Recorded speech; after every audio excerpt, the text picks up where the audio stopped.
Guys, good morning. Listen, I'm headed over to do a job at that warehouse working on the old truss machine. And, yeah, finishing up the other side. But it's only a few minutes away.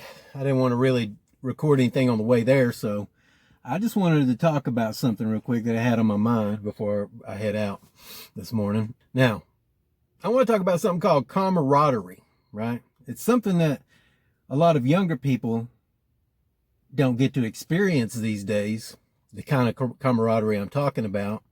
And I'm not the kind of guy that's like, oh, young people these days, what the fuck? Right?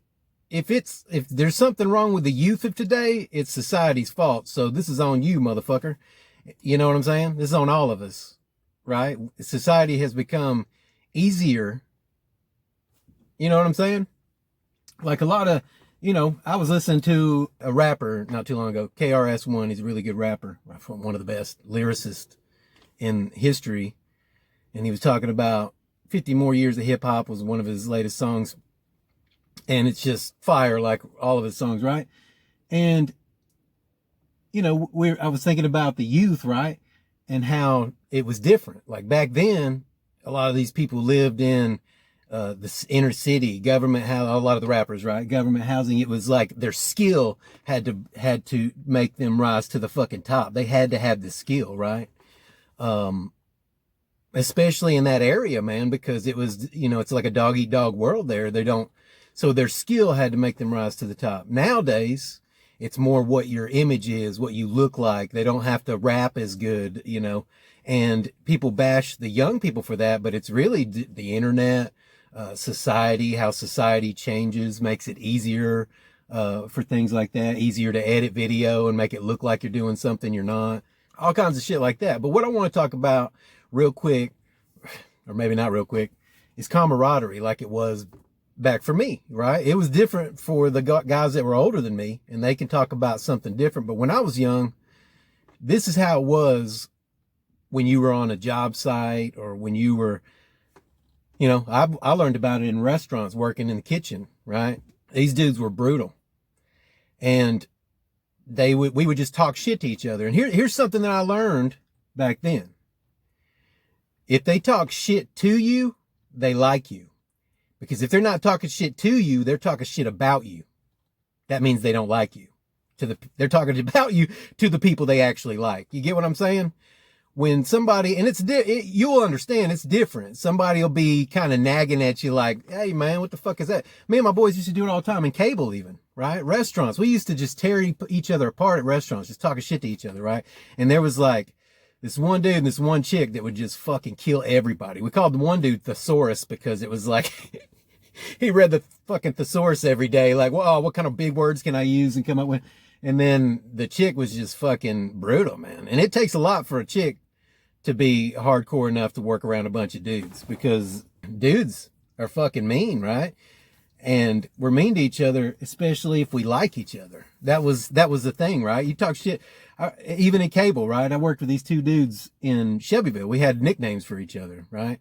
There was Brown Bag because his last name was Brown, and we'd get to a job and be like, oh, I can tell Brown Bag's been here. Holy fuck, man. What did you do to this place, right? The Brown Bag Special is what we called it.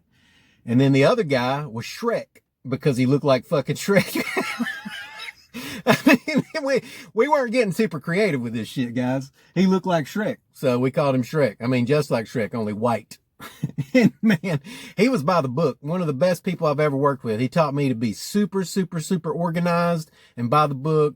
Like one of those guys that's like, hey, I need to borrow one of your tools. He'd be like, wait, I'll get it. You don't touch his fucking tools, man. I would mess with him sometimes and just go open his truck when he'd be walking around the corner, and I'd be acting like I'm going through his shit. And he would just start flipping out. What the fuck are you doing, man? I got it, right? And you got to be that way about your tools, man. Somebody will fuck your shit up real quick, right? So there's a lesson right there. Just guard your tools. Don't let anybody use it. If they want to do something with it, just do it. Just fucking do it. And don't let them fuck with your tools. Don't lend your tools. None of that shit. Right? Now, camaraderie, man. We would talk shit to each other all the fucking time. I mean, Shrek would look over and I'd be doing something. He'd be like, they called me Splooge. just because I walked into a house once and I was like, man, they want fucking outlets everywhere. Let's put some over here, put some over there. Motherfucker, we're just magic. We're just magic. Splooging that shit everywhere. And I said that word and Brown Bag goes, splooge. Oh yeah, that's your new nickname. And I was like, nuh-uh. Man, that's what they called me. Anyway, oh dude, he'd be like, splooge. The fuck is that, man? What are you doing? Like, that looks like shit, you know? And it would be a way of making your buddy get better at what he's doing, get better without fucking saying, hey man, let me show you how to do that right? You talk shit to him. That's camaraderie. It brought you closer. You're a team. You talk shit, but by God, let somebody else talk shit. We go into that motherfucker. We own this little town called Shelbyville, man. We ran that motherfucker. And we would go into the shop and dare somebody to go behind us and say something bad about our jobs, right? Because we had that shit on lock, like a team, man. We would show up and nobody left, while everybody was still working in town. I mean, you'd show up and help your buddy. I mean, sometimes people, oh man, I got to fucking go pick up my kid or something crazy, but it was very rare. The three of us were ending the day together. Then we'd hop in the car, ride a little trail, drink a tall boy and smoke some weed, man. That was the way it was done. Ride a little backwoods, boom, you know, one tall boy and some weed and fucking get dropped off and go back home. I was a lot younger then. But that was the way it was, man. Camaraderie. That's what a lot of the younger people don't get to experience, that because it's an internet world, right? You don't face to face, just fucking with people and having a good time. And I just want you young guys to know that when people are doing it, now there is a difference. If somebody's just riding your ass, you got to stand up to that motherfucker, right? Eventually. Or they're just going to keep riding your ass. But one thing that they respect is when you talk shit back to them, not hardcore. You don't want to come out the gate being the new guy and being like, yo, fuck everybody. What's up? I'm here. Fuck you. Fuck you. Fuck you. You know, nah, that ain't the way to do it. You want to be in control of what you're saying and just be like, when somebody says something, just give them a little quip. Well, hey man, since you know all about it, come here and show me how to do it, man. I need a break anyway. And you need to show me how this magic power of awesomeness that you have. Let's do this. You know what I'm saying? There's ways of doing it, man. And people will respect you if you fire back a little bit, right? At the right time. You got to know when a motherfucker's mad, you don't want to fire back then unless you know them real good. Then you can piss them off and they'll, fuck you, man. See you tomorrow. You know what I'm saying? That's the way it is, man. Camaraderie, guys, is something to think about. You know, I think a lot of younger guys, I've talked to some of my friends that work back in restaurants still and stuff like that.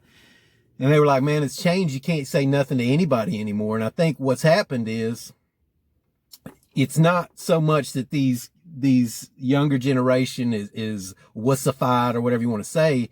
I think it's just that they're not prepared. They're not used to it online yet, or different areas that they're in. They're being taught that you have to be a certain way or you're going to offend somebody, when they don't realize that there's nothing more fun than passing the time than to fucking, you know, play pranks on your buddies, fucking talk shit to them, have a good time, fuck with each other about stuff. I mean, that's just the way it is, man.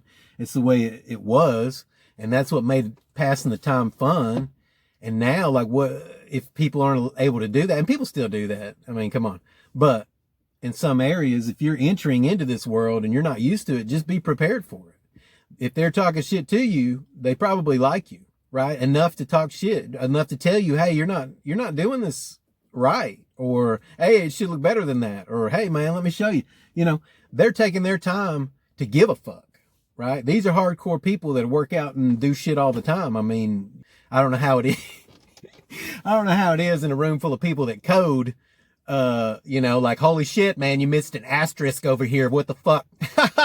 Stupid, right? I don't know about that. But in this world where it's hard work, you got to let off some steam, man. And there's no better way than when your buddy walks up and you're like, hey, good morning. Fuck you, buddy. You know what I'm saying? And when people start messing with you, that means they probably like you. Now, you can take it how you want to, but think about this too, man. When you're at work, you know, time flies when you're having fun, they say. So if you don't want to be at work, you need to start having fun. See you guys tomorrow.